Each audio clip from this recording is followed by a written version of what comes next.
Now the next thing we're going to do is the main recipe for the day. And you can do variations of this, and I'm going to explain some of the variations I've tried. But what I call this, and it's one of my favorite recipes, is tin can soup. And the reason I like it, number one, is it does taste really, really good. Number two, it's so easy and fast to do. And number three, we're at Macy's little theater cooking in the corner here. And Macy's does a lot of case lot sales. So some of the ingredients that you'll see in the case lot sales that I buy by the case all the time for this recipe particularly is like these are kidney beans and canned corn, and then we have regular cut green beans, not French cut, but regular cut green beans. And then I have a can of crushed tomatoes. It's a little bit larger than the standard cans. And then one of the other ingredients I have, which I haven't seen at Macy's, I've seen it at Costco, is beef chunks. I got this at a local cannery when I did the canning in the wet pack, which they don't do anymore, so about the only place you can buy these is Costco, I think. Then you're familiar with the dehydrated carrots. You can buy at your local food storage, Bishop Storehouse type place. They go really good in this, but for today's purposes, we're going to use real carrots rather than dehydrated carrots. But if we use the dehydrated carrots, we'd put 1 cup of dehydrated carrots. And then the last thing is pearl barley that's polished. You've probably heard of Campbell's beef and barley soup. I really, really like that soup. But I really don't like the minuscule amount of barley that's in it. I really like a lot of barley. So I bought a 25-pound bag of barley and put it in my food storage. So you take 1 cup of pearl barley and you just put it in the bottom of the pan.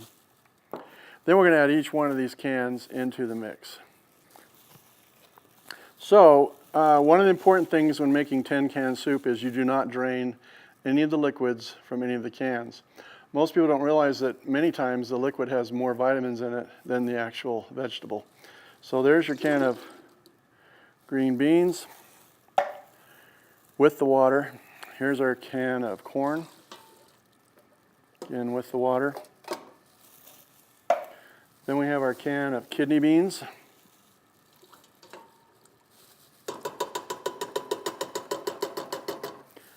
Then we add our crushed tomatoes.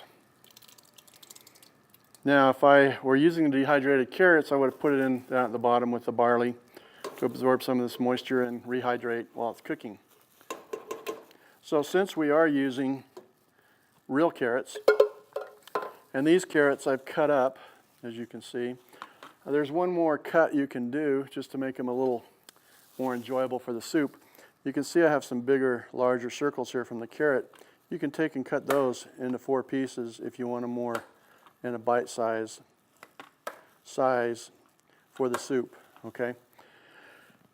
Now, we want to catch up or collapse time frames, as I say, these carrots to this, because this is all cooked. It's been processed, it's ready to go.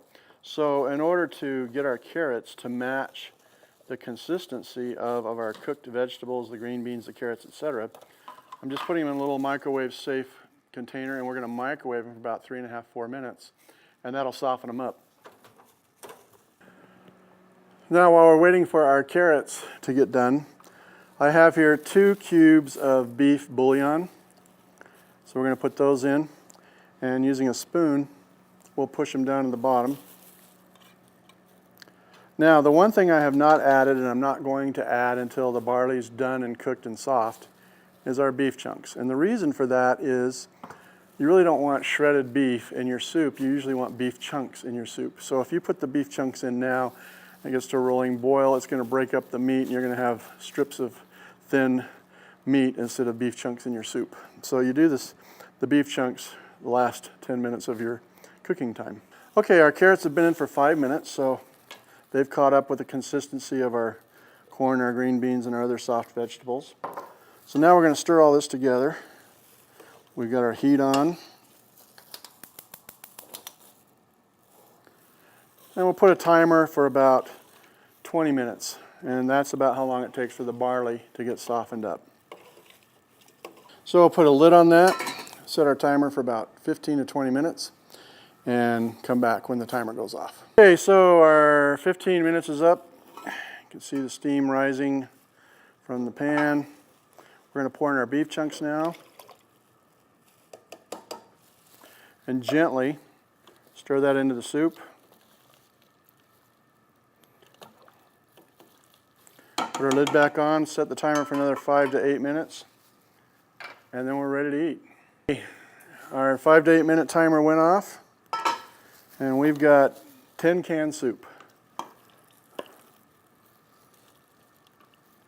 And let me tell you, you might want to add a little salt and pepper, but I think it's delicious just the way it is.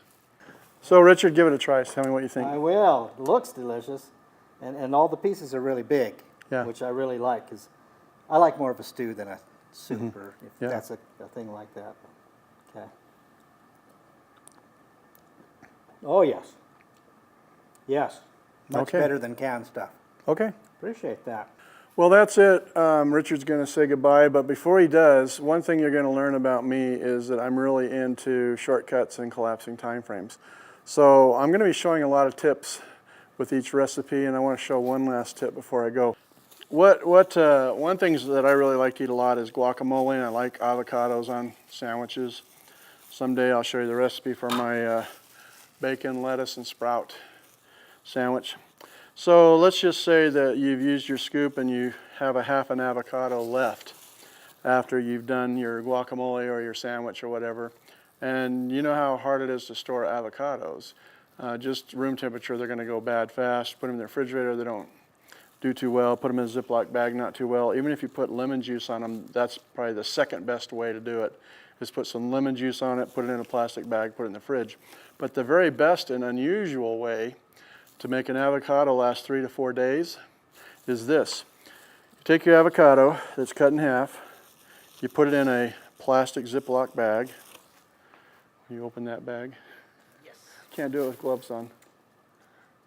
Thank you. So we're going to put it in the Ziploc bag. And it's important it's a Ziploc bag, not a sandwich bag that just folds under. Then you take a red onion, not a yellow, not any other kind of onion, but a red onion, smallest one you can find. You just cut that in about a third of it. Then you'll use the rest of it for some other menu. And then you put it in there with the avocado, not touching the actual meat of the avocado, just the skin of the avocado. All right? So the avocado sitting on top of the onion. Then it's not really imperative that you get all the air out, but you want to get out as much air as possible. So I just push on a little bit, seal it off. Now you just put that in the refrigerator like that, and that's going to last 3 to 4 days and be fresh, and it's not going to absorb the flavor of the onion.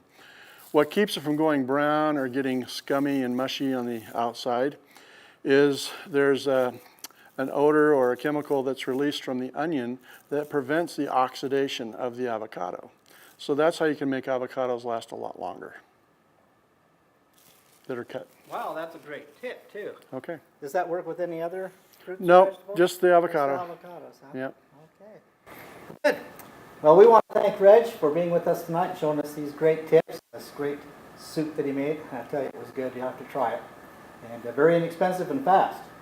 And we want you to join us next Thursday when we meet here at Maceys Cooking Kitchen. And we'll have more local chefs that will teach you things that will help you in your kitchen and make great meals. Thank you.